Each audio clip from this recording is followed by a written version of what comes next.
Right, ఇక వివరాలు చూద్దాం. కృష్ణా జిల్లాలో ఏపీ సీఎం చంద్రబాబు పర్యటిస్తున్నారు. ఇప్పుడు లైవ్ చూద్దాం. ఖర్చు పెట్టి ఏకైక ప్రభుత్వం భారతదేశంలో, అంతేకాదు అతిపెద్ద డీబీటీ ప్రోగ్రాం ఈ పెన్షన్ల కార్యక్రమం అని చెప్పి కూడా నేను మీకు తెలియజేస్తున్నా. నేను దీన్ని భారంగా ఆలోచించడం లేదు, బాధ్యతగా ఆలోచిస్తున్నాం. పేదవాళ్ళకి వెసులుబాటు కల్పించడానికి ఈ ప్రోగ్రాం ఎంతో వెసులుబాటు ఇస్తుంది. ఉదాహరణకు మీరు చూస్తే 4,000, దివ్యాంగులకు 6,000, కిడ్నీ పేషెంట్లు ఉంటే 10,000, మంచానికి పరిమితమైతే 15,000 మానవతా దృక్పథం ఇచ్చే ఏకైక ప్రభుత్వం ఆంధ్రప్రదేశ్లో ఉండే ఎన్డీఏ ప్రభుత్వం అని చెప్పి కూడా నేను మీకు తెలియజేస్తున్నా. ఇలాంటివన్నీ ఈ జిల్లాలను చూస్తే దగ్గర 2,34,000 మందికి ఇస్తున్నాం. 102 కోట్ల రూపాయలు ఇస్తున్నాం. ఇంకో పక్క ఎవరైనా భర్త చనిపోతే ఎక్కడ ఆలోచించే పని లేదు, ఎంత డబ్బులైనా పర్వాలేదు, ఆటోమేటిక్గా మీకు పెన్షన్ ఇచ్చే కార్యక్రమానికి శ్రీకారం చుట్టాం. అయితే ఈరోజు ఇంకొక పక్కన మీరు చూస్తే ఇప్పటి వరకు లక్షల మందికి పింఛన్లు ఇచ్చిన, అన్నా క్యాంటీన్లో ఆకలి తీర్చిన, దీపంతో వెలుగులు పంచిన, అన్ని పేదల కోసం, కష్టజీవుల కోసమే చేస్తున్నాం. 263 అన్నా క్యాంటీన్లు ఏర్పాటు చేశాం. దీనివల్ల డ్రైవర్లు, కూలీలు, కార్మికులు, అసంఘటిత కార్మికులు మధ్యాహ్నం ప్రశాంతంగా భోంచేసే పరిస్థితి తీసుకొచ్చాం. లేకపోతే మీరు సంపాదించే డబ్బుల్లో సగం హోటల్ ఖర్చుకే సరిపోయే పరిస్థితి వచ్చేది.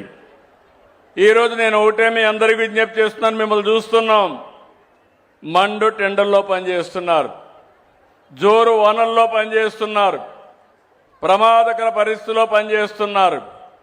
అలాంటి కర్షక కార్మికులకి మనస్ఫూర్తిగా ధన్యవాదాలు, సెల్యూట్ చేస్తున్నానని చెప్పి కూడా నేను మీకు తెలియజేస్తున్నా. మీ కష్టం వల్లనే ఈరోజు సమాజం ముందుకు పోగలుగుతా ఉంది, అభివృద్ధి జరగగలుగుతా ఉంది, రైతులు పంటలు పండించగలుగుతున్నారు, అందరికీ తిండి పెట్టే పరిస్థితికి వచ్చారని చెప్పి కూడా నేను మీకు తెలియజేస్తున్నా. మన రాష్ట్రంలో 88 లక్షల మంది అసంఘటిత కార్మికులు ఉన్నారు. చిన్న చిన్న పరిశ్రమల్లో కానీ, పెద్దవి కానీ, చిన్నవి కానీ, అదే మరి షాపుల్లో కానీ ఎక్కడ పనిచేసినా వీళ్ళందరూ పనిచేస్తున్నారు. వీళ్ళందరి కోసం ఈరోజు చూస్తే దగ్గర 615 కోట్ల రూపాయలు మీ కార్మిక సంక్షేమానికి ఖర్చు పెట్టే పరిస్థితికి వచ్చాం.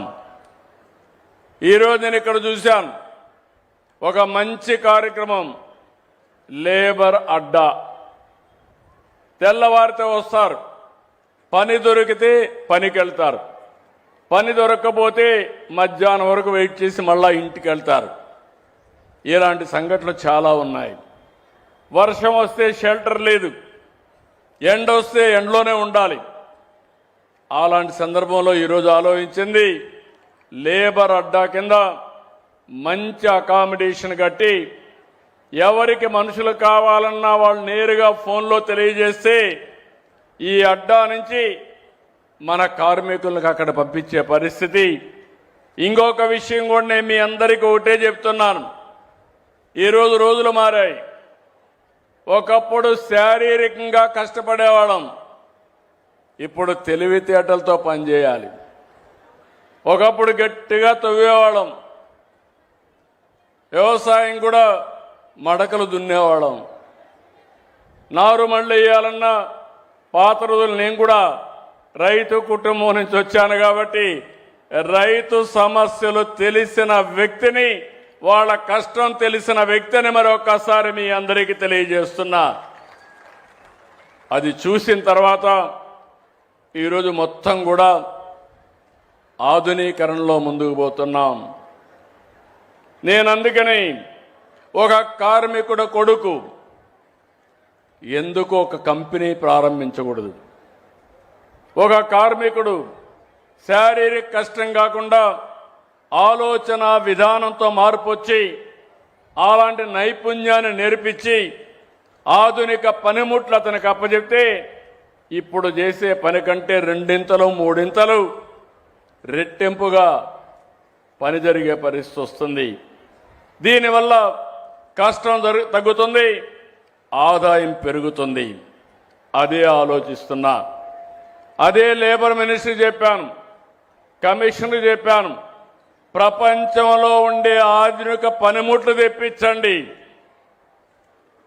అవసరమైతే కొన్ని కంపెనీలను ఎంగేజ్ చేయండి. కన్స్ట్రక్షన్ కంపెనీలు కానీ అదే మరి పరిశ్రమలు కానీ ఎంగేజ్ చేద్దాం. నా లేబర్ అడ్డా రేపు రాబోయే రోజుల్లో స్కిల్ డెవలప్మెంట్ సెంటర్గా తయారై మా లేబర్కంతా ముందు చూపుతో మీ జీవితాల్ని ఆదుకునే బాధ్యత ఈ ప్రభుత్వం తీసుకుంటామని చెప్పి కూడా నేను మీకు తెలియజేస్తున్నా. పనుంటే పనికి వెళ్తారు, పని లేనప్పుడు ట్రైనింగ్ ఇస్తాం. అవసరమైతే ఆ రోజు ఏ విధంగా చేయాలన్నది అది కూడా వర్కౌట్ చేయమన్నాను. మీకు అందుకని అన్నా క్యాంటీన్ పెట్టాను. ఒకవేళ పని లేకపోయినా ఒక ఆటో డ్రైవర్ కూడా ఎక్కడెక్కడో తిరిగి మళ్ళా ఇంటికో ఎక్కడికో పోకుండా దగ్గరుండే అన్నా క్యాంటీన్లో భోంచేసే పరిస్థితికి వచ్చాం, భోజనం పెట్టే పరిస్థితికి వచ్చాం. ఇంకో పక్క ఆటో డ్రైవర్కి కూడా 15,000 రూపాయలు సంవత్సరానికి డబ్బులు ఇస్తున్నాం. ఇవన్నీ